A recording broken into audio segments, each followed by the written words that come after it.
Okay, sorry.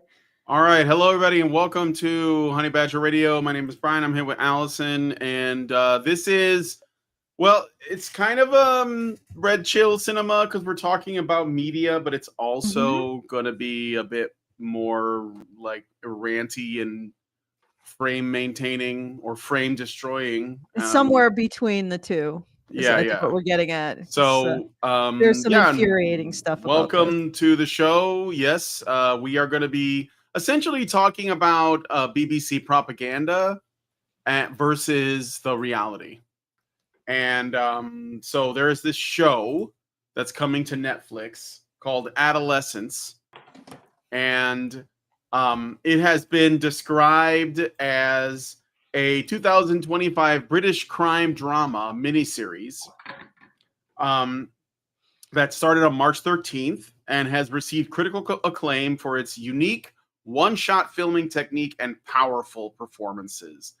So it's got a bit of a gimmick of like, the gimmick of let's do the whole thing in one shot, which is usually not true. Like there's usually like they play some tricks to do it. I remember a film called what is it called? It was with Oliver. It was about like the human why am I forgetting? It's like something of man. And it was about like human beings were stopped reproducing and there was a lot of Why like, the turmoil Last and Man? stuff. No, not that. But it had man in the title if I remember correctly. But it's been done a few times. Like it's the whole one shot, thing has been done before. I remember an episode of Daredevil that had it on Netflix. I remember an episode of True Detective that had it. So it's not really like novel. It could be well done. I'm not saying that that's not possible. I'm not saying that's not possible, but that's kind of what people are saying about it. But that's not really why we're here. It's not about the way it was shot, which could be well done. Children of Men. Thank you, Richard. That's called Children of Men. Yes. But anyway, and that one was done in one shot. So, but anyway, the plot of Adolescence follows the case of 13-year-old Jamie Miller, who is accused of murdering his classmate, Katie Leonard. Every episode is shot in one continuous take, immersing viewers in the intense and emotional journey of the investigation and its impact on Jamie's family and community. It has been widely praised for the technical achievements, obviously, but also for its deeply moving and harrowing performances. It has received a 100% perfect rating on Rotten Tomatoes and has been described as a modern television landmark, although that number has dropped. It's like 75% now. So why is it we are going to be looking at this today? Well, because maybe we should. I mean, I don't know how you want to do this, Alice. Okay, well, let's just do it simply. First. It is anti-male agitprop. Yes. Let's be honest. And it also is statistically, there's some statistical bullshit going on. For example, I believe the kid is from an intact home. Wrong. That is not the majority of these kinds of violent criminals do not come from intact homes. Unfortunately, the kid is also white. Yeah. Wrong. That is not the majority demographic. One of those white British knife crime offenders. Yeah. Yeah. One of those. Yeah. That's so there's a lot of inaccuracies right off the bat of who they specifically target, except, they do target boys. And I just want to, as a something weird that just happened in my province, which we only have like about 1 million people in my province, my entire province. Our largest city is maybe 300,000. And recently, I think in December, there was a incidence of extreme violence in one of our schools, which is not very common, let's say. And what was interesting about it wasn't really interesting. What was tragic was that it was a girl being set on fire, just randomly attacked, or apparently not randomly, because we later found out that the aggressor was sending her. Do you want me to show messages. That article, or are we getting ahead of ourselves? Let's take a look at. So the aggressor was actually sending her threatening messages, which her parents were alerting the authorities about, but they didn't really do anything. And then she got set on fire, and now her life, the trajectory of her life, is permanently altered. I want you to guess the sex of the aggressor. right? Are you asking me? Yeah. Yeah, they're girls. It's a girl. Yeah. And probably the soft peddling of female crime is one of the reasons why it wasn't taken seriously until somebody got seriously hurt. But I just want to point out this was a brutal assault on another human being. And we ignore this commonly. In the UK, this girl, if she wasn't tried as an adult, wouldn't be jailed. I want you to ponder this. We are watching a film that's implicating the violence of boys in a country that doesn't even jail girls for their violence. So this girl, if she did this in the UK, would probably walk. Here, she might end up being tried as an adult, and she's being tried for aggravated assault, attempted murder, and some other charges. There's pretty serious charges. She tried to kill this girl in the UK. She wouldn't have a prison to go to because they just got rid of them for underage girls in the UK. So the UK is a society deeply, deeply, and profoundly invested in hiding women's violence and soft peddling it. And here we have from the UK some agitprop, an agitprop on how or implicating boys as violent. And I wouldn't say if it was just a movie or a show that was just exploring a criminal boy, I wouldn't say this, but they bring in all kinds of current events. Apparently, the boy was in contact with an advisor who was an incel. Who knows? Like, Yeah. Oh, Allison, your audio dropped. Did you hit a button? I can't hear you. Oh, you were on and then you dropped immediately afterwards. I heard you for just an instant. Hello? Well, Allison's figuring out her audio issues. Oh, and she dropped out completely. Cool. All right. So, well, we're going to be looking at the trailer for this film called Adolescence. It's getting a lot of praise from critics, which means it's. Oh, Allison's back. yeah, I'm back. Okay. And what I was saying is that the UK is deeply invested in hiding the truth about violence, not just in terms of ethnically, but also in terms of gender. And it's a society that's lying to itself and piling lie after lie after lie after lie. And for some reason, this boy ends up with a counselor, I think it was. I mean, I just saw a brief scene of it, who is an incel. Are you flipping mental? We should look at the trailer.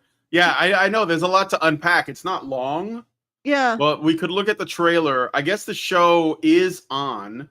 So if you happen to be somebody who has Netflix, you could watch and confirm it. I don't want to watch this. Although I will do it for science. Like if you guys insist that I watch it, so we can talk about it, I could. I mean, I put myself through the absolute hell of watching Barbie like twice, and I watched Men, and I watched Felt. So why not? God. Why not? Right? Felt has to be the worst, really. Yeah, like, Felt's just bad. It's just bad filmmaking. Like that's oh god, it's not only like at least Barbie is somewhat entertaining if you turn your frontal lobes off. Felt is just like being force fed. Yeah. Bile. Yeah, well, 2 hours in the most boring way possible. And I watched what is it, Gone Girl, which was I probably the most well made of those, but still infuriating. So, well, I actually don't think it was meant to be like some kind of pro girl thing. So it was meant to be a thriller that left you absolutely sick to your stomach, and it did. Gone Girl.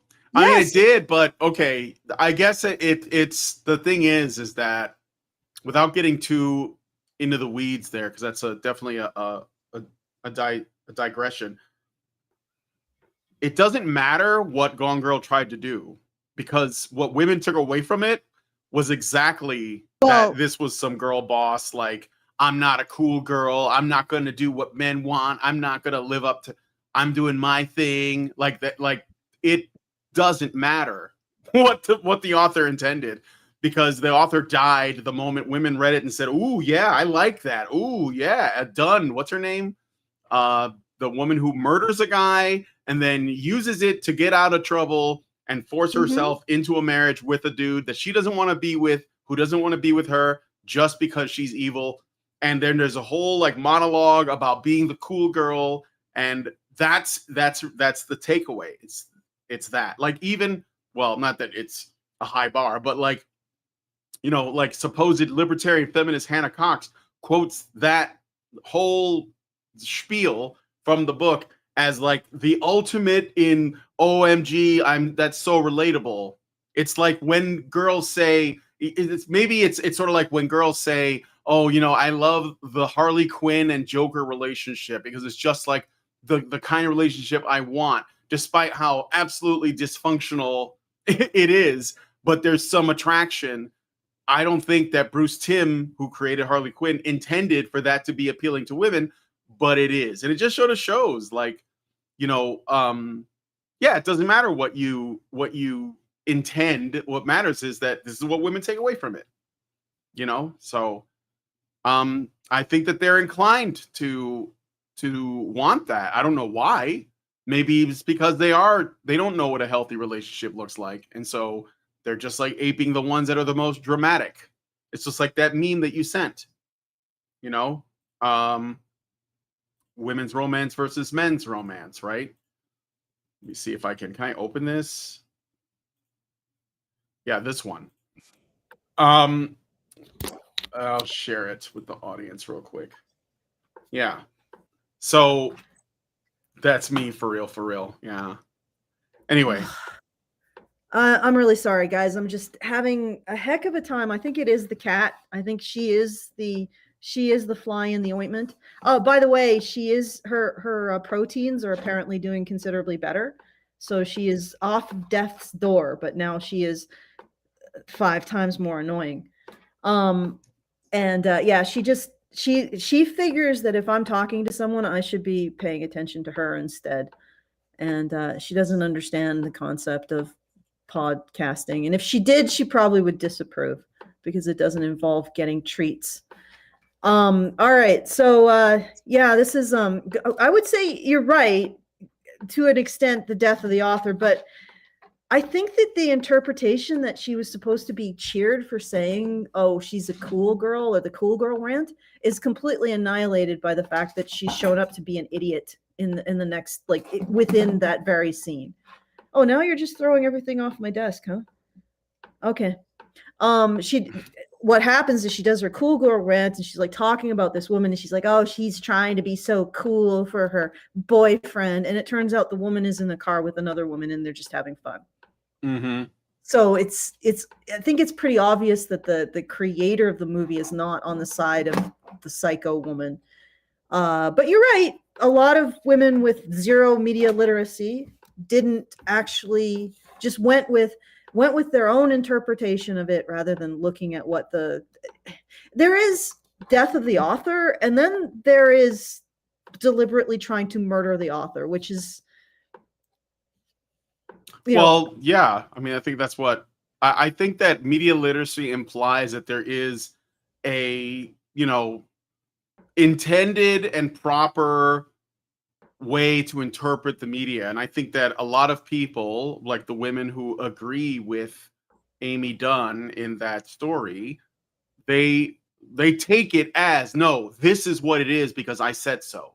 And so it doesn't matter that it's not consistent. They don't care because they've decided that they're going to take what they like from it, you know? Like, you can tell them the story of Lilith, who was like, you know, the first demon queen that, you know, made 100 babies and killed 100 babies a day and all of that. And it's supposed to sound like absolutely awful and terrifying. And women will be like, "I love her. I'm going to name my daughter after her."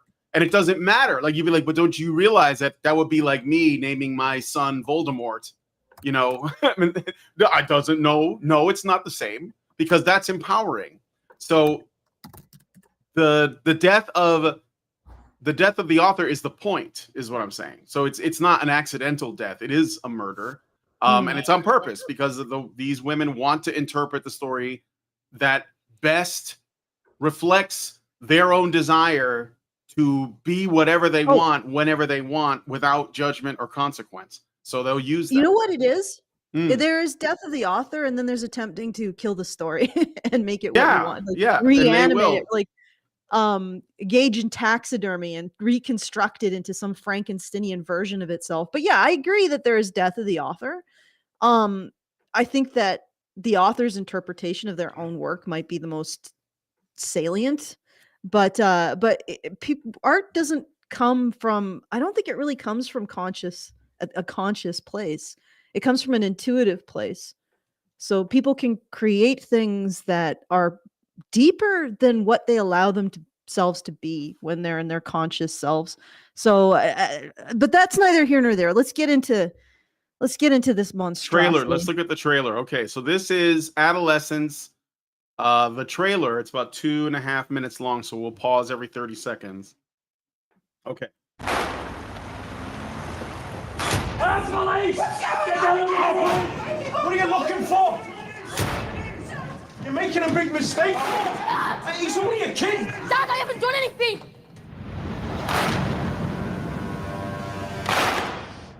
He's a good kid. Jamie, I want you to listen carefully. Okay, I want you to. I'm gonna start off I with actually asking really you. feel like we need to. I sent you that video of the girl talking about her experience being set on fire. I mean, Yeah. I think we really need to pair these two because we need to see the story that BBC will never tell, and that actually happened. Yeah. Can you bring that up? Can we watch a little bit of it? Sure, we can watch the first 30 seconds of this. I was going to say about that first 30 seconds when the police barged in their home, I thought, oh, they must have sent out an offensive tweet. It's the UK, right? Somebody must have said, hey, somebody must have put a British flag on their lawn. But anyway, let's watch 30 seconds of this. Everything was like covered in flames. My face was on fire. The teenage girl was set on fire in a hallway in a Saskatoon high school. By a girl. For the first time, telling us what happened that day. We're not showing or naming her because she's a youth victim of crime. It was her second day of grade 10. She was just coming out of her classroom. Witnesses say a girl poured liquid onto her head and then lit her on fire. All right. This story will 30 never be seconds of that. told. This story will never be told by the BBC. Instead, they continue to implicate boys as the only ones who are violent or potentially violent. And they continue to do this. They continue, and in defiance again of the statistics of which boys are doing this, and even defiance of the statistics, because you can go to, for example, the right wing, and they'll say, "Oh, we all know who the one," but these boys themselves, these immigrant boys, the native or the more part of other cultures, they have their own story too, and their own things that they have that have happened to them to bring them to the point of this kind of violent action, right? And none of that is told. It's all lies. It's all lies about violence. It's all lies about victims. It's all lies about reality. It's just lie upon lie upon lie upon lie. And yes, this is fiction, but again, the people who make this made it for a reason. Oh, yeah. That's why they bring in the incel guidance counselor. All right, let's keep going. I got a Rumble rant from NovaFan21 who says, feminists, aren't you men's rights advocates worried about the misogynistic backlash caused by feminists? The men who didn't listen to feminist propaganda, worried about what? All right. Let's watch 30 seconds of the trailer for the show again. Do you know a girl called Katie Leonard? Yeah? Describe each other as friends then. Is she dead then? Why would you ask her?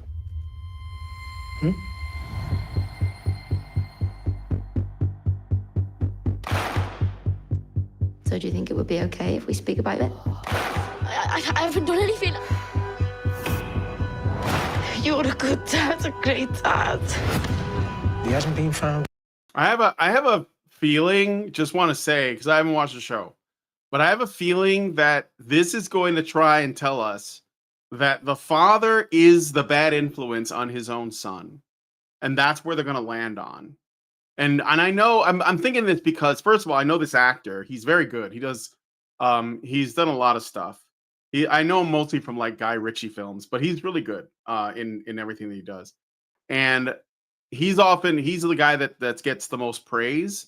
And I'm guessing that he's supposed to play kind of what you would call a bloke with a son. And I think that the idea is that if we're going with these narratives, okay, this is about toxic masculinity on some level. It's one of the things that they try to tackle in the series. And according to the proponents of this ideology of toxic masculinity, it is something that men teach other men. That's where it comes from. So men are the problem when it comes to toxic masculinity, obviously, not just because it is essentially just masculinity in any form that can be considered toxic, but that they get it from other men. And I'm just going to make a prediction. I'm going to call it the father is the reason for the boys' behavior and dysfunction, according to the show. That's what I think they're going to do. But Well, they have an incel guidance counselor or something. yeah, it's going to be all the men. All the men are part of the problem. And yet, again, the most violent criminal boys come from single mother homes. But they don't address that. Like, it's just like I said, it's lie upon lie upon lie. Like this has got a narrative that it's pushing. Oh, for sure. Absolutely. Yeah. It is programming specifically for us to like not don't believe your lying eyes and ears in the real world, which we're going to go back to the news story of the girl who was set on fire. Yeah. Look at what the TV show is telling you about reality and believe that, right? So yeah. Okay, I'll play some more of this. And I was on the ground rolling and trying to get the fire out. And I was screaming like, help me, oh my gosh. 40% of her body was burned. The fire fumes scorched her vocal cords. 6 months later, she still speaks in a whisper. My voice just kept going quieter and quieter. I think while it was happening, I inhaled a lot of fumes. All right, 30 seconds of that. Oof, it's pretty rough, huh? Yeah, burns is a really, really And I want bad to point way out, to get hurt. Like it's so vile. it's likely she's still alive because of one of her male teachers actually intervened and put out the flames, or tried to, or so it's like this is the reality that we don't talk about. And as long as we don't talk about women's violence, we will never be able to reduce violence, period. Mm-hmm. Okay, let's keep going.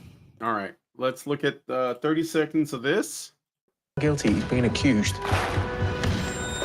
So he's telling the cops, look, my son is he's not guilty. He's only been accused.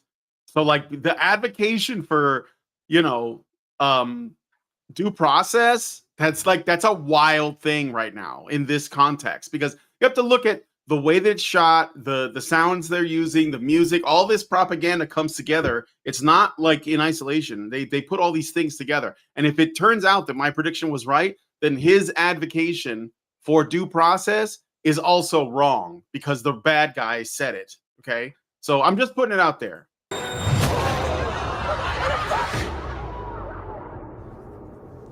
What have you done? Banged by a girl, you sausage. You're not getting it. What am I not getting?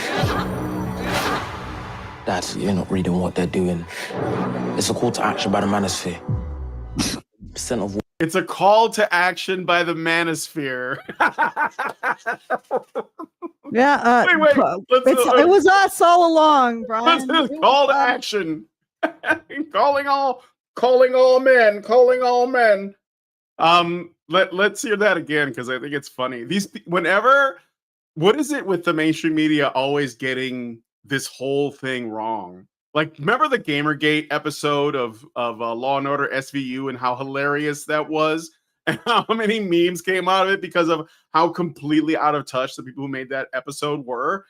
This is just the latest iteration of that. But let's go back. I want the call to action. You don't know what's happening, Dad. There's a call to action of the manosphere. This is Andrew Tate speaking. Okay, let's go. Dad, you're not reading what they're doing. It's a call to action by the manosphere. 80% of women are attracted to 20% of men. You must trick See, them. I told You'll you never this get them in a is normal your way. propaganda.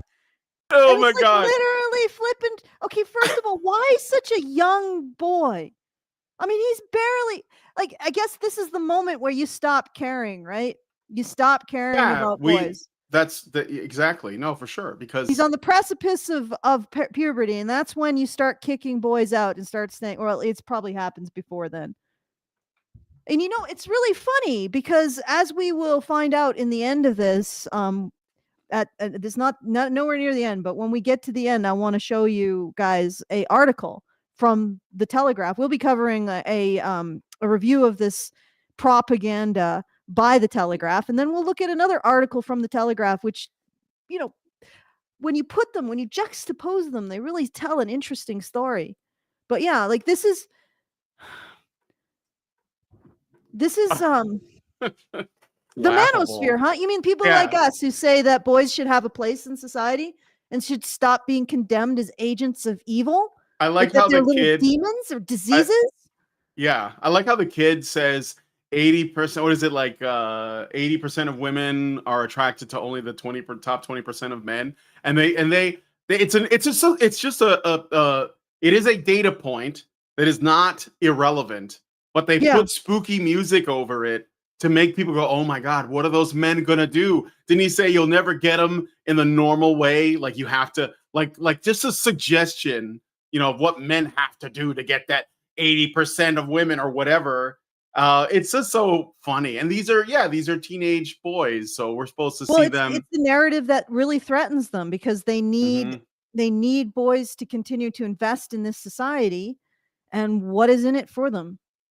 I'm not talking about, having a supermodel wife, but just having a plain Jane wife interested in him as an average man.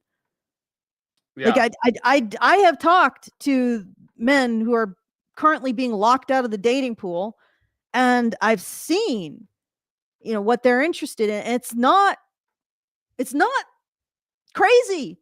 They just want the average woman to somehow be interested in them.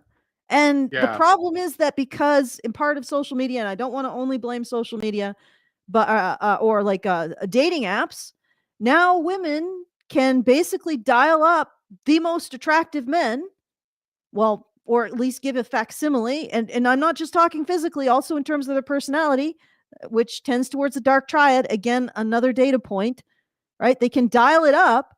They can have a man for a night, kick him out in the morning and continue to live a life where they control everything and don't have to take any risks, because love is risk, right? And this is something that's happening.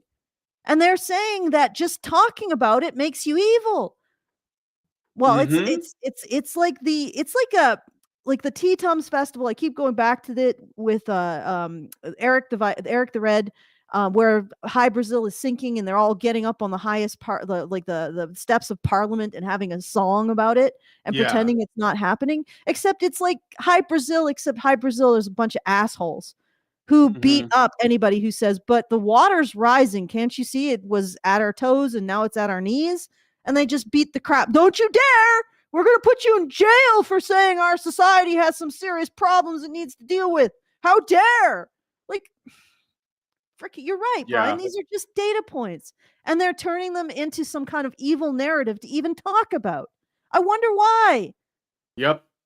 Absolutely. Okay. All right, let's look at some 30 seconds of this story of the girl who was set on fire in the real world. And it really scarred my vocal cords. The kids were all heading for lunch at the time. They say it was mayhem. A fire alarm was blaring. They say a teacher tore off his own shirt and jumped onto the burning 15-year-old. She says she remembers the pain and then paramedics helping lift her onto a stretcher. The fire was out and it hurt so much. I was on the gurney and I asked if my parents were coming because I just wanted to see them. Oof. Yeah, this is the reality that BBC will never show. Ever. No, it has to talk about manosphere, the call of the manosphere. The call to action, yes. The call to action. Another bullshit like this. Yep. All right. So I got a Rumble rant from NovaFan again. And he says for $1, "Dear feminists, maybe the next time you claim your oppressors are what made your world more successful than non-oppressive societies, how about you stop being surprised when they believe it?" All right. Thank you for that. Let's watch some more 30 seconds of the trailer here. You see the sinister. I remember the Omen. He's like got that Damien thing going on. We've done nothing wrong, have we? You see? Wait, did you see that? This is like they're not going to show you everything. Out. Pay attention though. The body language, and they're trying to tell us that the dad is the problem. So remember, this is how against reality they're going. They're taking a child who is in an intact family, who is a native-born English kid, likely, right?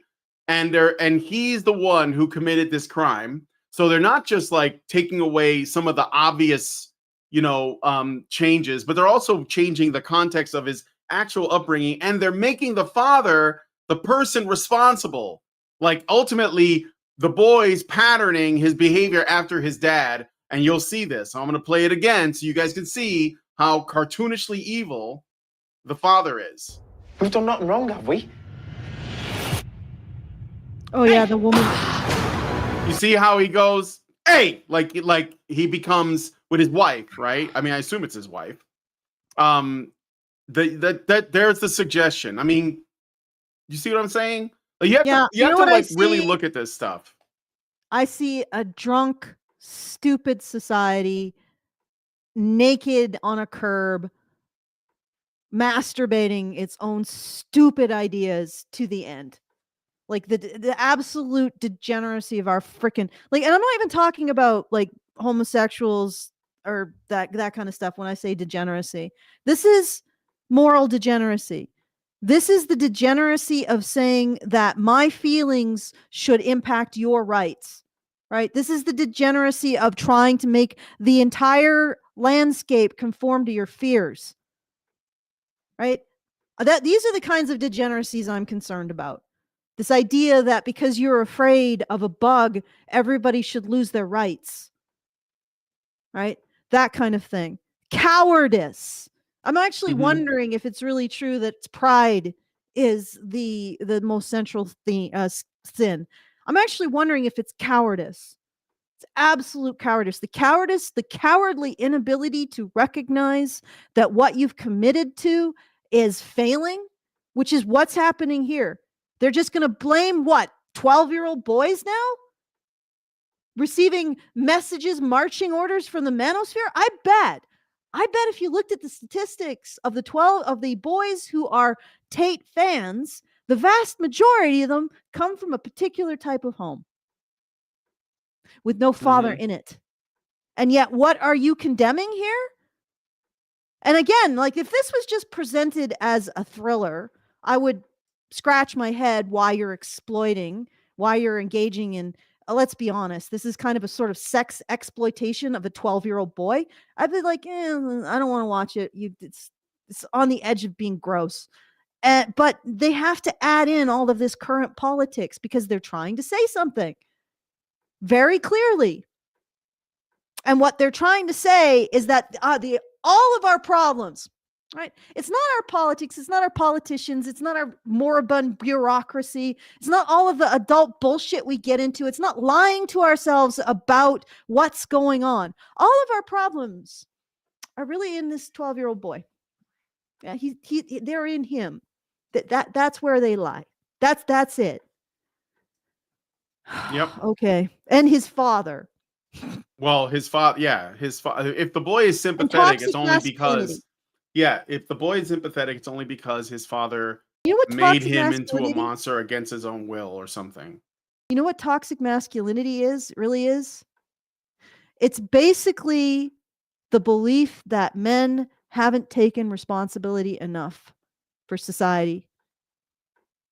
Yeah. I know that sounds like it's basically saying, men, you need to take more responsibility while we give you no place and no recognition that you are taking responsibility. Okay, let's keep going. All right. It's Well, that's a little bit, maybe a little confusing. I'll put it out there. no, it's all Think right. about it.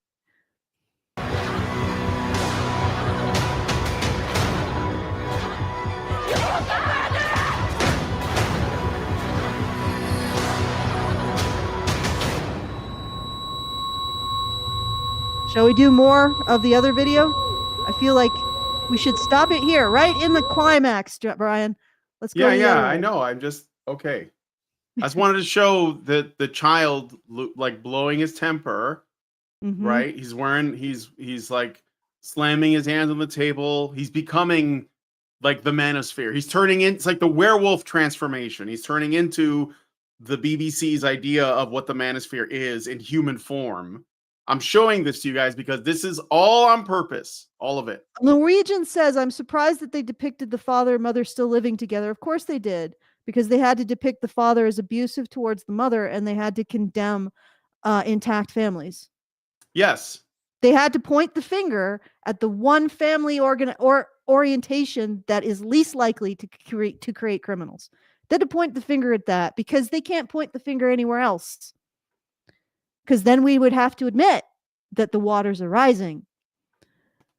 All right. Yep. I got a super chow from Richard Bier for $5 who says, remember that case of that falsely accused boy at the Pennsylvania high school who was accused by some mean girls just because they didn't like him. As far as I know, they face no consequences for their actions. I wonder if the perpetrator of setting the student on fire will have to face consequences at all. Thankfully, that girl did it in Canada, where we still believe we don't actually subject women to criminal justice to the same degree as men, but we aren't the UK, which thinks that women don't do stuff like this. We aren't the UK that produced this monstrosity, and has gotten rid of the ability to incarcerate juvenile offenders if they are girls. Like they can't. This girl, if she did it in the UK, first of all, I'm not even sure she would be tried as an adult, because they're trying, like, the prosecutor for this case, they're going to go for an adult sentence if she is found guilty. And there are so many witnesses to this. Like, she did it in a crowded hallway. So if she isn't found guilty, holy man, we have a problem.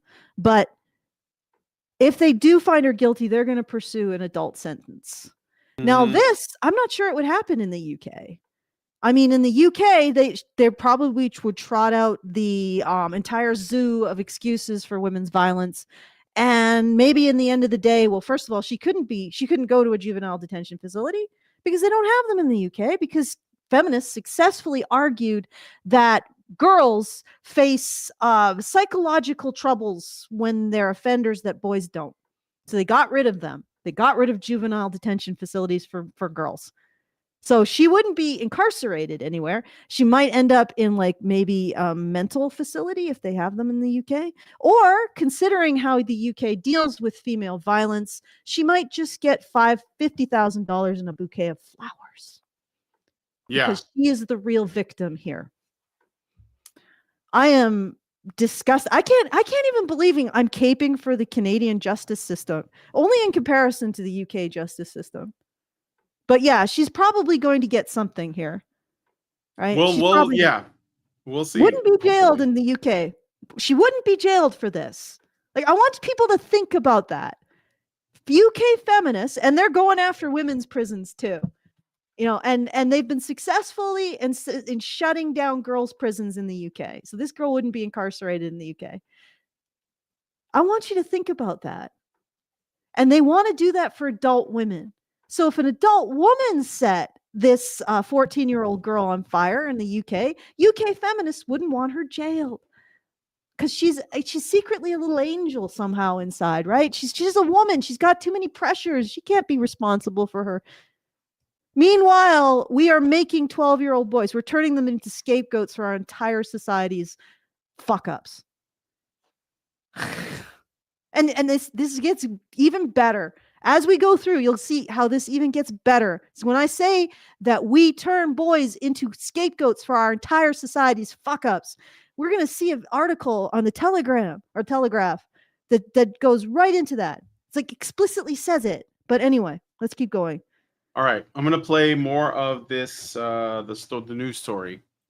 I didn't want to die without seeing them, but I'm grateful that I'm still alive, and I saw them walking into the school, and I just said, "Hi, Mom. Hi, Dad," and then they wheeled me out. That's amazing. No jail in the You're UK amazing. for the girl who did this, by the way. Just pointing that out. No jail. You go free. You're a girl. You might cut yourself. Do a little scratchies on your wrist. Or what are we not we're not allowed to say that on YouTube, right? What? Not allowed to You say might- what? Well, the logic of getting rid of juvenile detention facilities in the UK for girls was they have mental health issues like boys don't, and they cut themselves. They cut themselves Self-harm. Self-harm. Yeah. We don't want to look at the statistics of suicide between boys and girls and maybe justify getting rid of boys juvenile detention facilities because of that. We're just going to look at self-harm, not self-harm leading to death, because that forget that. That's not important. Yeah. All right, let's keep going. All right. This world. I'll go back to this. This is almost over. So, here we go. Look at me now! She's an adult woman, right? What your brain tells you to do when you're a kid. What your brain tells you to do when you're a kid. Adolescence. So they're literally demonizing boys going through adolescence. Congratulations, UK. You are absolutely, like, as a Canadian, I feel like I can't really judge anyone because my country is total shit. Like, it's a total trash fire. But UK, you manage to be even more of a trash fire than Canada. How do you do that? Like, you are demonizing boys going through when they're trying to find themselves, when they're trying to find their place in society. You give them a kick in the head. Is that it? Just kick those little fuckers in the head. You know, it's like I woke up and I'm in a society and it's deeply reliant on, for example, I don't know, horse labor.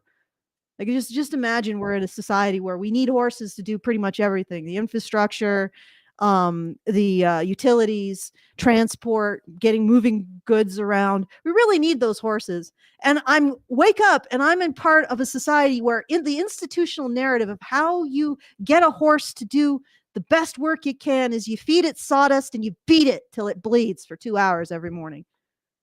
And that's the world we live in. Yeah. Okay. Okay, let's go back to listen to more of this story. Oh, I got a super chow real quick. Let me read. $5 from Zeranx. He says, it's unlikely to happen, but my hope would be the well-known figures likely to respond to this would express powerful people in the entertainment industry invested money, time in the form of story writing / editing / revisioning and advertising into a revisions. I mean, like revising and advertising into a production against a male space where men communicate with each other from their bed and living rooms on equipment cheaper than the cheapest cameras they'd use on set. I know. Yeah. I don't know if like a lot of guys in the sort of like this part of the internet, the whatever you want to call it, red pill, men's issues, whatever. I don't know how many of them are aware of this trailer or this show, but because I think honestly a lot of people that talk about men's issues, I don't think that they're tuned in to see like the subtle ways that this propaganda comes about, and they're also usually not aware of like what the reality is, which is like this news story. I don't know that it's gonna get out there as much. I think they're gonna like end up drilling down on maybe missing the point a little bit, you know? So, but anyway, thank you for the super chow regardless. You're so brave and strong. The ambulance took the teen to the hospital and she was airlifted to the burn unit in Edmonton. A 14-year-old girl was arrested at the scene.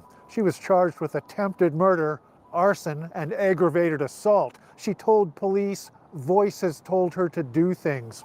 She's pleaded not guilty and she'll be back in court here in July. Today, Voices told her to do things. Okay. Yeah. It's like the youngest member of MK Ultra that I've ever heard of. Yeah. Well, let's see if that is successful for her. Yeah. Do you want me to play the rest of the story? I don't know if there's like, Yeah, I guess there's more. Okay, we'll watch. We gave we have a little bit left of the trailer, right? So Nah, the trailer's done. It just okay. All right. Well, let's just I don't think there's anything left. It's just the Netflix end we'll screen, have the so. discussion. Okay. Today, the teen is slowly recovering at home, taking classes online, talking to her friends again, and reconnecting with her favorite hobby. Since this has happened, I'm not really able to play as good as I used to be. God damn. My hands. You know, this is because I'm an artist. This Mhm. really hits, you know, because when you're an artist, your hands are everything. Yeah. Anyway, let's keep going. All right. It gets really tiring to play. What did you like to play? Metallica. Her parents know her physical and emotional recovery will take time. It's very uncomfortable, but she powers through it, and burn victims have to go through that journey. If you don't go through the constant exercise and therapy, the healing makes it worse. Scars form and it makes it worse. So she's doing a tremendous job and trying to do the best she can under the circumstances. I think that's her father talking. Mm. So this is the reality. In part, I mean, you know, I'm not going to say that boys aren't violent as well, but girls are violent. And honestly, when girls are violent, they are horrifically violent. Horrifically violent. But well, yeah, they set this girl on fire. Like, well, this one girl boy might just like. Well, I'm saying in this example, but like when boys fight, it's usually just with their fists. Yeah. You know, it's almost like essentially it boils down to just trying to establish dominance. Mm-hmm. And you know that comes down to just like physical brawling, but there's not usually that much, I don't know, like desire to like do permanent damage. Well, yes, you know? this is the thing that girls do, and this is statistically true. So, for example, when women kill their spouses, their brutality is unbelievable, whereas men tend to use methods that are very quick and don't involve suffering, which is interesting. So whereas a man will shoot his wife, which, you know, that's not a great thing. I'm not saying it's good. A woman will dismember her husband while he's alive, something like that. Like that whole scene, if you've ever watched Scarface with the chainsaw and the dismemberment in the shower, whew, you know, that's more women's style. And for example, when women engage in honor killings, which women do initiate, we don't know how many percentages of honor killings women initiate, but it's probably substantial. But when women initiate an honor killing and a man is her muscle, basically, the killing tends to be much quicker and more merciful. When the woman does the honor killing herself, it usually is a protracted torture murder. And to send a message. And yeah, women tend to use extremely brutal forms of violence, and they focus on destroying, not killing you, but making your life a living hell. And then they may kill you. But they want to make your life a living hell for a bit before they kill you. Yeah. And yeah, this is something that I've seen in the statistics, guys. So, and again, this is something that the UK is obviously very invested in ignoring, because it just doesn't it doesn't want to recognize this about human nature, I guess. And yeah, this individual may see time in Canada, but wouldn't in the UK. The individual who set this girl alight. Yeah. But you know, let's demonize teenage boys. Let's do that. Nova Fan 21 gave us another Rumble rant and says, "Imagine if the next generation of UK, the only thriving men and boys are super Andrew Tates. My sympathy towards the UK have left already." Yeah. All right. So there's a little bit left of this. It's like it probably is just sort of winding down, but no, let's play it. well, yeah, I guess we'll play it. We'll finish it up. Yeah. Okay. A long journey, yes, but it comes with a soundtrack by Metallica, of course. And we're demonetized. Dan Zakreski, CBC News, Saskatoon. All right. Yeah. So I thought that would be a good counterpoint to the BBC agitprop for multiple reasons. First of all, it is an act of horrific brutality by a girl, even though the victim is also a girl. I don't think that's relevant, to be honest.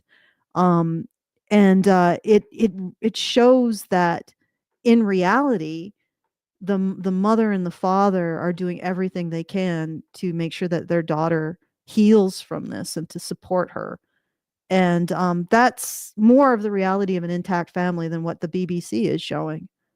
And honestly, I mean, I can't conjecture, or I will conjecture, but I would imagine that the girl who did this is probably not from an intact family. The likelihood is low.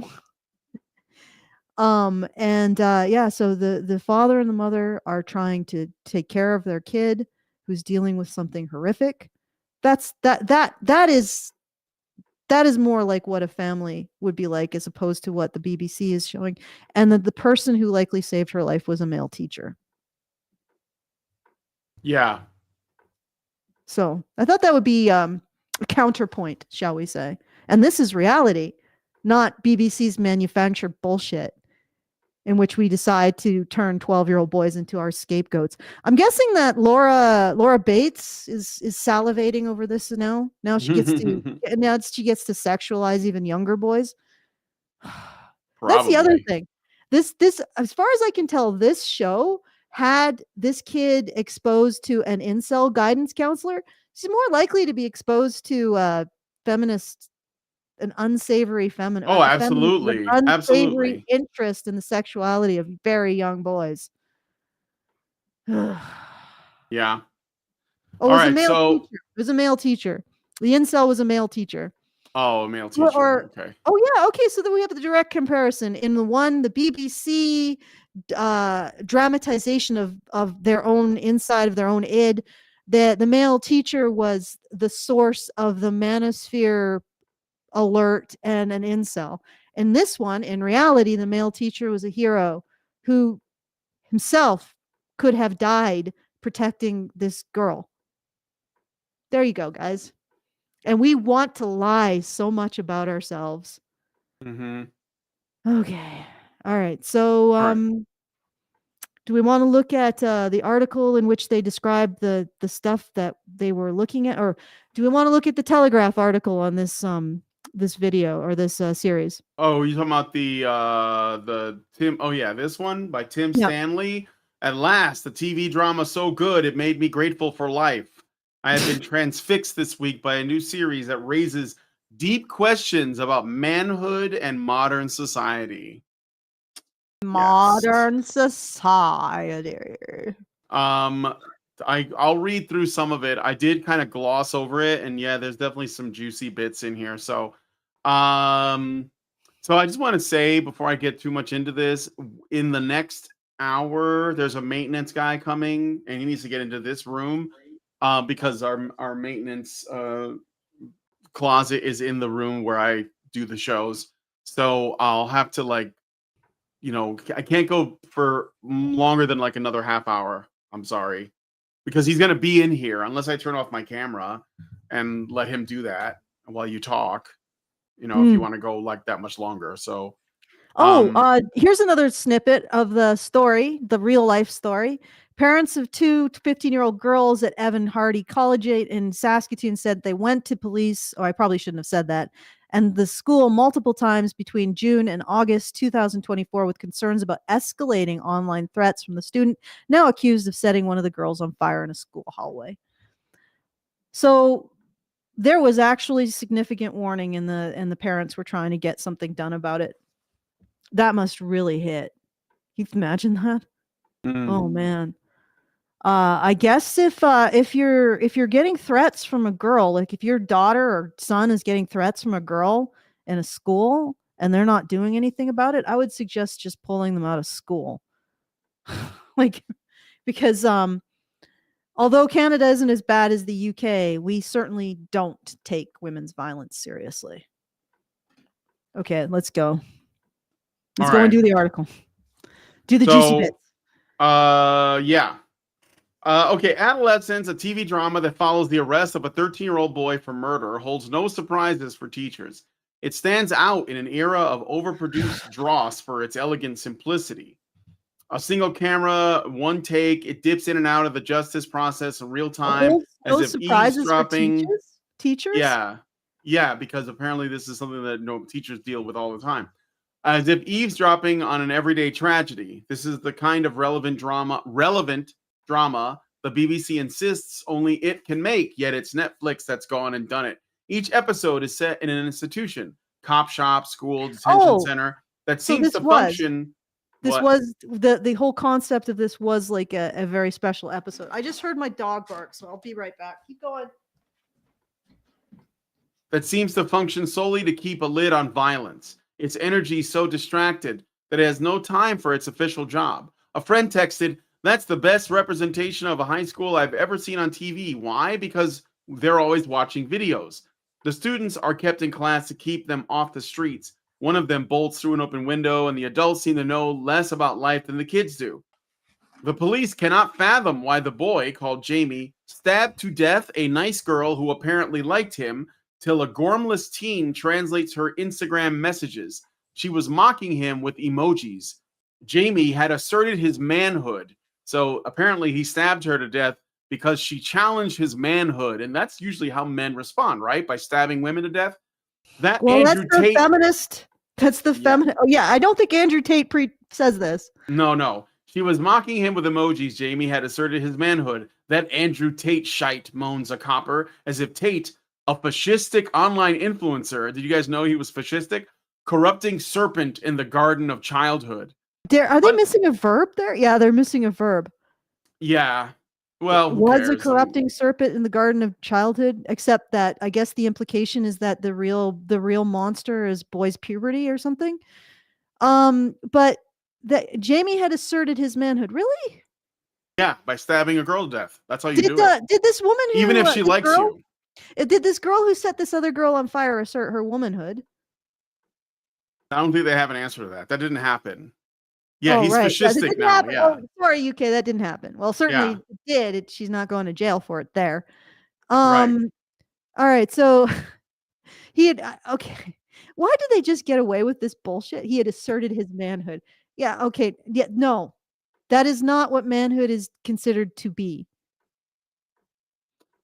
Pundits have leapt on the show as an indictment of the contemporary manosphere. One columnist was given the unfortunate headline, "If you know a 13-year-old boy, talk to him about what being a man is," which sounds like a pervert's charter, but this is a very old plot. Yeah, no shit. Lord of the Flies. Oh, I'm sorry. Go ahead. Okay, so again, we're talking about boys that majority come from single mother households that don't have a single man in their life. They're part of man deserts, which, the UK recognizes. They even That's where the term man desert came from. But apparently we're going to blame a boy who has an intact family, has a father, has male role models. So this problem comes from the man deserts with no men in them. Mhm. But look at this boy. He's completely surrounded by men, and he is the problem. Do you see? Do you see how this is absolute bullshit? Of Like course, they just yeah. do not want to see what the problem is. Well, they don't want because it challenges their own power. Because I Of think they course. want things to get worse. So Or maybe they just don't want to recognize that when they're in power, things are getting worse. Because then that would tend to have people question the legitimacy of what they're doing. But like this boy, realistically, in actual reality, which the Netflix, I guess it wasn't the BBC that did this, was Netflix, doesn't exist with him because it's fiction. This boy would come from a man desert. Right? And the UK already recognizes this is a big problem. It wouldn't come from an intact family with male role models and a male teacher. Right? This boy would be more likely to be victim of a girl from the man desert than the other way around. Let's be honest. Mm-hmm. Let's be honest. Okay. All right. And I don't mean victim as in she slewed around. I mean victim as in she stabbed him for his freaking, I don't know, Twiglets. Mm-hmm. UK snack. Lord of Okay. the Flies, Blackboard Jungle, Scum, all these dramas dealt with the problem of a young male anger, and the writers of Adolescence, Jack Throne and Stephen Graham, imply it is innate and cyclical. Ah, see? Cyclical. The dad is to blame. I'm telling you, Jamie's dad once tore down the shed in fury. His father beat him. The script reads like a meditation on the Christian concept of original sin, a misunderstood idea. Modern folk like to believe that individual. Yeah, go ahead. All right, go back up. I've actually watched. Well, first of all, Lord of the Flies. There was a real Lord of the Flies incident. It did not actually happen at all the way they thought the Lord of the Flies was envisioned. Mm-hmm. What happened was the boys actually constructed a working society in which they were quite healthy and fed somehow. But of course, I think they had like they had survival skills and stuff like that. So who knows? Maybe if you took a whole bunch of male feminists and put them in a place without lattes, they would descend into Lord of the Flies. But Blackboard Jungle, that one, that was a very sympathetic look. Much more about how the circumstances these boys found themselves in were sort of distorting them, and they just needed somebody to give a crap. Right? Mm-hmm. And I don't know where they're coming from with this Christian concept of original sin. All right, let's keep going. All right. Modern folk like to believe that individuals are born as blank sheets of paper and corrupted by outside forces, by poverty, racism, etc. So original sin has been dismissed as an unhealthy hangover from the age when kids were written off as wicked and frequently caned. No, boys, not kids. This gets matters upside down. Original sin says we are born to be good, but are surrounded by temptations we find hard to resist due to a mix of nature and nurture. I remember around the age of 13 watching a friend cheerfully tear the legs off a spider. I meant to say off, but he wrote of. I was too desperate to be liked to stop him. What? Okay. Acknowledging the potential for violence in all boys is the first step towards managing it through discipline and moral education. Yet our society not only denies the essential character of human beings, it is oddly punitive towards those who point it out. Strict head teachers are called elitist. Psychiatrists who tell men to man up are labeled toxic.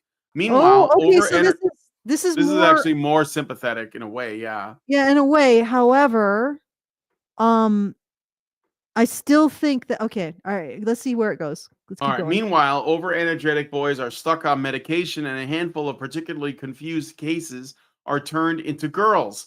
The doctrine of perpetual kindness, never label and never judge, turns out to be cruel in effect. It doesn't teach us the truth about sin. Being kind towards worse, it leaves us lumbered with it. Okay, I don't think we're being kind towards boys. Where is he getting this from? Where did he see kindness towards boys in this video, in this movie? No idea. And in fact, are we getting rid of juvenile detention facilities in the UK for boys? No. So if anything, like it's almost this tone deaf inability to recognize what actually is happening right in front of him. There's no kindness towards boys in this. Mm-hmm. All right, let's. All right, there's a lot in here. Like he gets kind of off chart here, but I don't know why he's talking about Christianity like that's relevant. Well, But okay, let's keep going. Let's keep going. Let's all finish it right, off. okay. It's a perspective, you know. What will happen to Jamie? Do you imagine the community will ever forgive him, or if he comes to terms with what he's done, he'll ever forgive himself? In a godless world, it is easy to die defined by the worst thing you ever did. In the Christian view, Jamie must be punished, obviously, yet God, the judge who loves, accompanies him from the crime to the cell, never abandoning him, willing him to repent. Christianity, far from being guilt obsessed, operates almost an industry of guilt relief, as whitening as Daz or restorative as penicillin, offering prayers and sacraments to help you face yourself and free yourself to start all over again. Progress can take a lifetime. That's why growing up is actually a wonderful thing. Many have praised a superbly acted scene between Jamie and his psychiatrist, in which he alternates between a terrified boy who complains about the pickle in his sandwich and a man who throws his chair and screams, "What did you think about me?" That's the heart of it. Teenagers imagine the world is looking at them and laughing. I don't think it's a man throws his chair.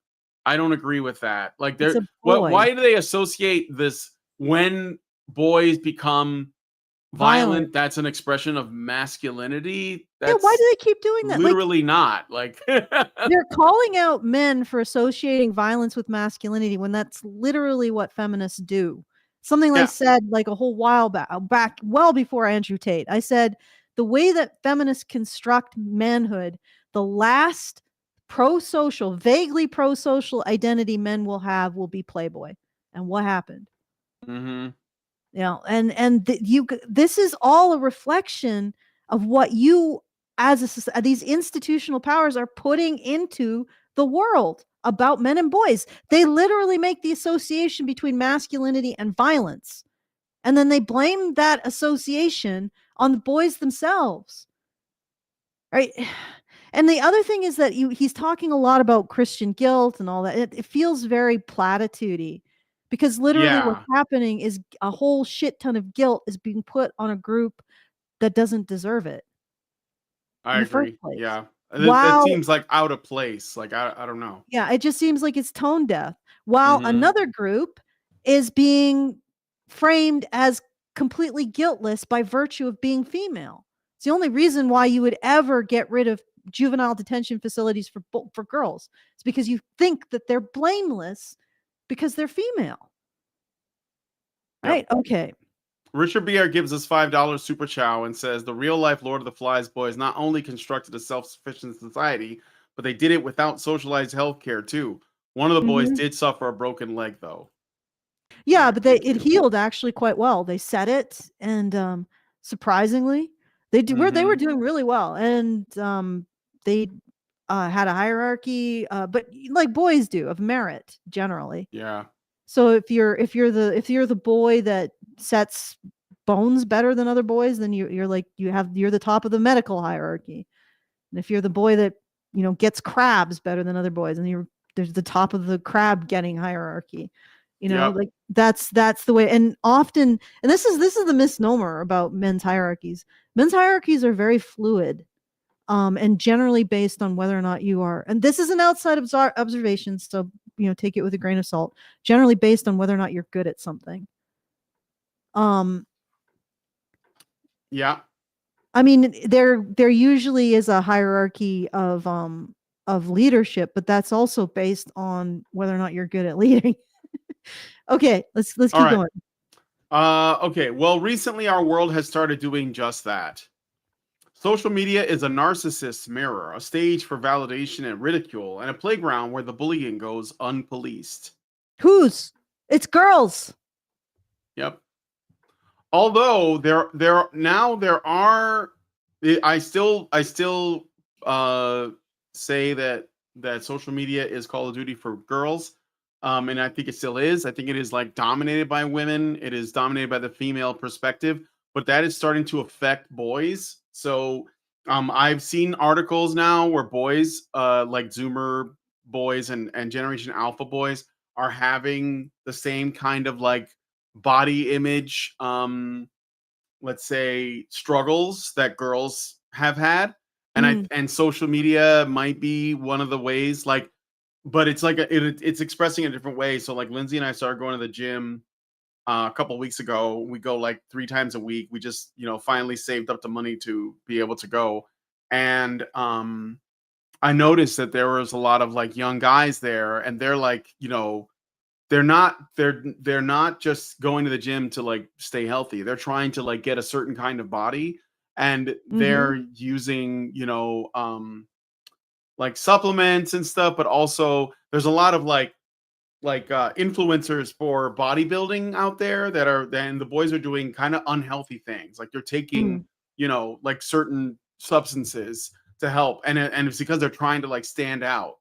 So Mm. like, and obviously what it's I'm not saying it's the same, but I think that this this thing that we're not addressing that women are doing to each other online is starting to bleed over and affect young men now too, because the men are, I mean, they've always been concerned about their height, right?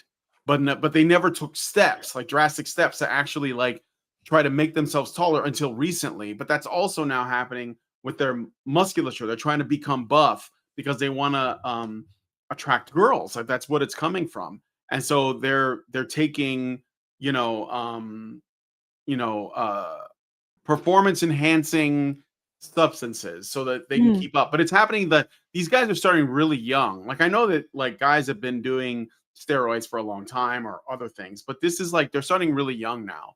And Mm-hmm. they're in the gym. That's why I said this, because I see these guys in the gym. I can tell because first of all, they're extremely intense. They're hopping around like they're on something, and they're taking pictures of themselves and like, going posting pictures of their progress on media. So I do think it's starting to affect boys a bit too. I only speak from my anecdotal experience, and I don't think it's widespread, but I do think that it's starting to happen. Well, but the So bullying is often perpetrated by girls. This is the thing that yeah, people aren't yeah, for talking sure. about. Girls and women. Although I mean, like you have to wonder, like, are there not girls also bullying the boys for not Yes. having a certain kind of Yes. body as well? That's what I'm Of saying. course. The boys are not doing it to each other. I don't think that's happening, but I think that I think that it's Yeah, I don't think boys are bullying each other over not having the perfect six pack. right. But oh yeah. So but what I want to point out about this particular article is he talks about managing boys' violence.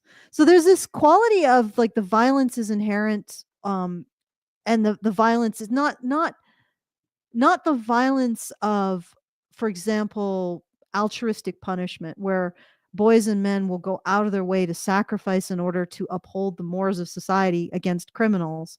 But this impression that the violence that he's talking about is almost criminal violence, and it's like you have to manage boys, otherwise they all become little criminals.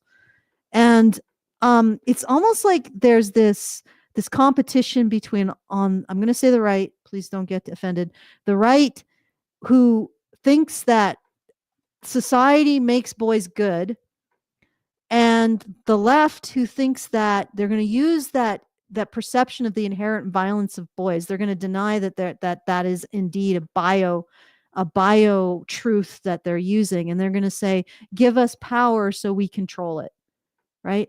And it's like it's both wrong, because normal men protect their social group, period. They protect it from criminals, and they protect it from violent outsiders. That is the normal form of male violence. It's pro-social. Um, and the criminal form of male violence is not normal to men. And if you took men and you just put them, like if you took boys and you put them on the island, and this has been proven, they just construct a little society to help each other and manage the what's going on, right? There's no inherent evil to boys and men. Yeah. And I know that maybe I'm being offensive perhaps to Christians when I say that. I don't think there is. Like there's no inherent evil to boys and men. I don't think that I think the idea of guilt is about being humble, but I don't think there's an inherent evil to boys and men. And of course the left would never admit that they believe that there's inherent evil to boys and men. Never in a million years. But that's functionally what they believe.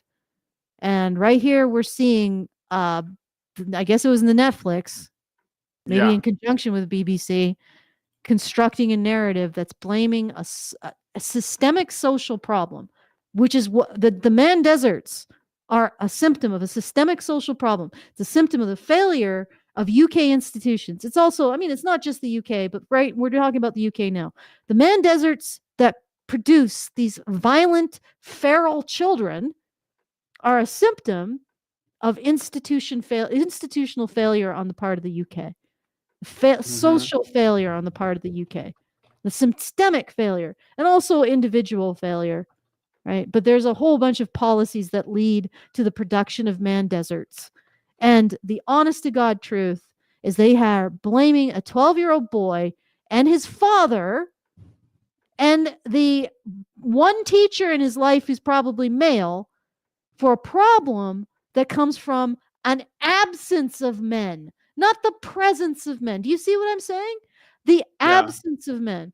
And in reality, this boy with a father, with the male mentor, he would more likely be a victim of a girl from a man desert than he would ever be the perpetrator of a crime.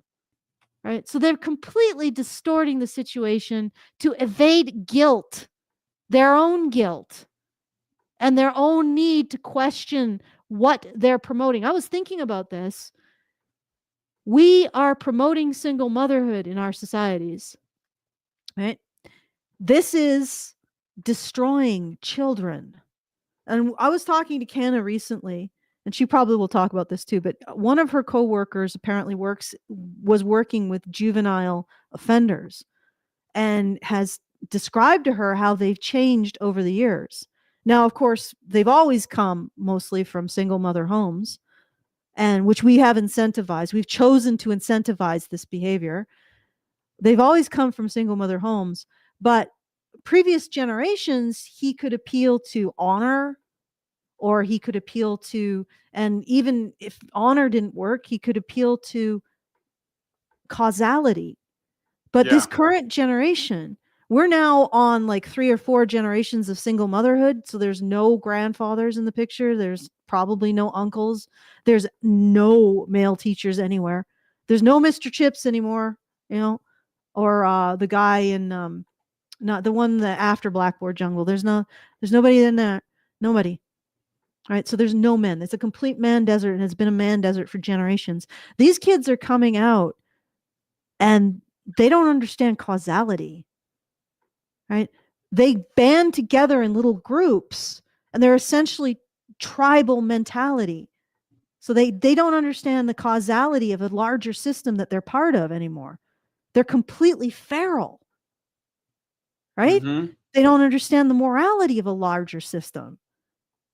Okay. So they would kill and grape someone and not think of it as a crime, a real crime, because they didn't do it to one of their members of their gang. True tribal mentality, as in you can do whatever you want to people outside of your tribe because they're not really human. You can turn them into livestock. You can torture, murder them, and you can still consider yourself a good person after having done so. That's the kind of mentality now, right? They don't have these higher order functions anymore. And that's because it's several generations now. We're several generations now into the man deserts. And these institutions, what are they doing? Oh, the real problem is a boy who has a father who's being mentored by a male teacher. That's the real problem. Let's get rid of all male influence. They're literally advocating for the very thing that has constructed the problem right here. By condemning and demonizing relationships between men, the relationship between a father and son, the relationship between a male teacher and his pupil, they're demonizing it. They want to get rid of it all.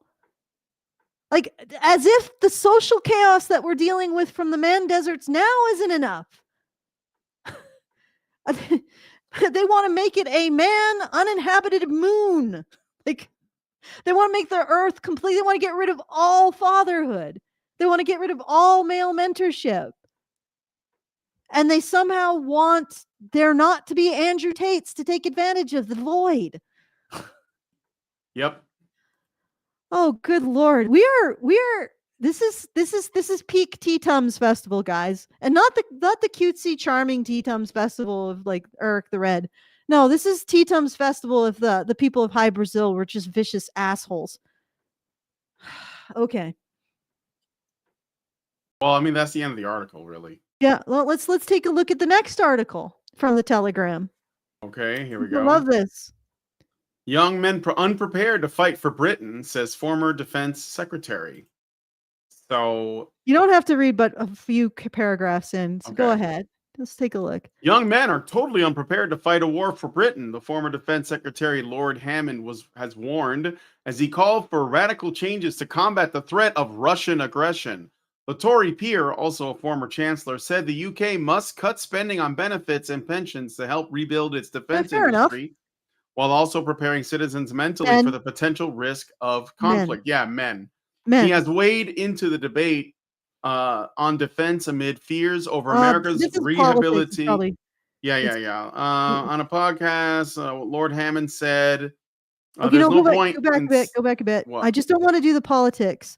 There's you know what? Let's just go through it. Let's blaze through it. It's not about drafting men for war or like talking about war and sending men off to war. It's the second paragraph after that okay. one. Do you see the UK should be upping its defense spending. It should be working on making its preparedness, its defense preparedness better. The whole conversation about Russia and Donald Trump is sort of a red herring. I don't want to get into it. I don't want to start like. There's plenty to say about it. I'm not saying it's invalid. This is not the point I'm trying to make. Go down there's that graphic. There is a paragraph. Read the two paragraphs. Nothing in our economy or our society is geared to those needs at the moment. If you go outside into the street here on a sunny afternoon in the city of London and stop random men in their 20s and 30s and ask them how ready they are to drop their pens and computers and head off to the recruiting station, I think we will get a pretty clear answer. There's a major societal shift going to be required. It is not just about money. It is about the organization of the economy, and it is about the orientation of society. All right. So men, as we've seen from what this BBC and Netflix effort, men are unwanted in society until it comes time to sacrifice for society's ass and failures, political and diplomatic failures. Let's be honest. How is this? This is a serious amount of chutzpah. And you know that this is also like, this isn't just politicians in the UK on the right. It's also politicians on the left, even though those two terms don't really apply to the UK. I'll use them. They do expect this. So simultaneously with demonizing boys, and of course also demonizing their inherent violence, we need it. We need it to keep our societies safe. We give boys no place except on the front line. What? A fucking bunch of bullshit. Like, this is... Yeah, okay, whatever. What? Well, I don't think that, and I don't think a society that gives boys any place deserves them dying for it. Yeah, for sure. I don't even know what else to say. I just wanted to point that out. All of this. I know it's been a bit of a wild ride, but I think that, again, they're shutting down juvenile detention facilities so that girl who set that other girl alight in the UK would just be walking down the street because there'd be nowhere to put her. Because she's not really a criminal because she self-harms or girls self-harm. I'm not going to look at the suicide statistics and say, well, I mean, there's a lot of boys committing suicide. Maybe we should shut down boys' detention facilities for the same reason. No, just the self-harm. Just when girls do it. Even though when boys do it, they kill themselves. It's just when girls do it that we care. Mm-hmm. And And yeah, so this is just a whole pack of lies and Yep. bullshit. All right. Yeah. Do you want me to? You know what? I forgot to do the things. Jeez. Well, God, we're I at the got end right into now, but Yeah, oops, we're at- sorry, I said the E word. the E word is the really bad word. Mhm. Okay. All right. So if you are enjoying this, please consider supporting the show at feedthebadger.com/support. Very much appreciated. Sorry for the sudden topic change. We were going to do a requested response, but then the individual who requested it decided he wanted to do a bit more work on the context. So we had to put something together that was a little quick. But I hope you enjoyed it insofar as you can enjoy a topic like this. Yeah, right. Yeah, yeah, right. But yeah, like just to conclude, like don't die for Britain. Are you fucking mental? Like don't. Yeah. Like not until they knock this shit off and they resume imprisoning girls who engage in violence and not just boys, and stop blaming boys for it. Stop blaming boys for institutional failures. Stop pretending that these problems come from fathers when they 100% statistically do not at all. They come from man deserts, which are a result of your own policies. What a surprise. Politicians prefer to. What a surprise that we have learned nothing since World War I. We prefer to let the boys take the brunt of our bullshit, our failures. Right? It's no different. This is them letting a boy take the brunt of their own bullshit and their own failures and pointing fingers where they feel it's politically, socially, and emotionally convenient because they're cowards. All right. So anyway, if you want to support the show, feedthebadger.com/support. If you want to send us a message, because a few of you did, but you can do so after the show, and we will talk. We will discuss your message at the next reasonably similar show. You can do so at feedthebadger.com/justthetip. Thank you for everyone who sent something through. I'll see if there are any thanks for the actual fundraiser for the month. Yeah, there's a lot of evading the problem going on, in my opinion. People just don't want to deal with it. They don't want to deal with it because, quite frankly, nobody wants to criticize single mothers. Simple as that. While they claim that single mothers are treated like unfairly, and they get criticized too much. Really? But also, all the time. Yeah. Wait till Mother's Day comes around. You'll see. They'll be like, single moms are we need to stop shaming them because they're doing the most difficult job on the planet. Apparently, according to this juvenile, this guy who works with juveniles, a lot of these women are just leaving the house in the morning. They don't do anything for their kids. The kids have to send themselves to school. Their kids have to feed themselves. The kids have to take care of themselves. They have to buy the necessities over whatever is left over, or their mother spends it on partying. Yeah, this is the most difficult job in the world, is it? Yep. No, we need to blame women until we can blame women with the same facility and ease as we blame men. Right? So we're going to and look at this. We blame a father who is most likely not part of the problem, but we do not blame where the problem actually lies. And if it was men, if men were in the roles of single mothers, you damn well bet they would be being blamed. They will be in for a whole world of guilt and blame if they were occupying the role that single mothers do.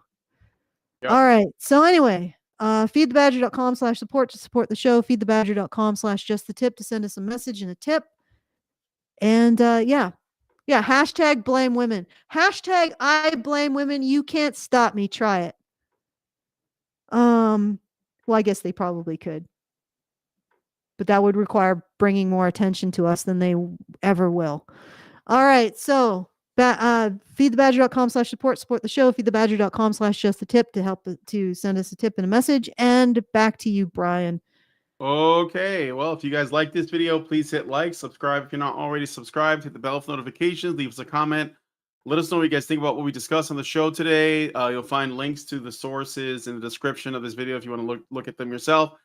And please, please, please share this video because sharing is caring. Thank you guys so much for coming on today's episode of the Maintaining Red Pill Cinema Frame.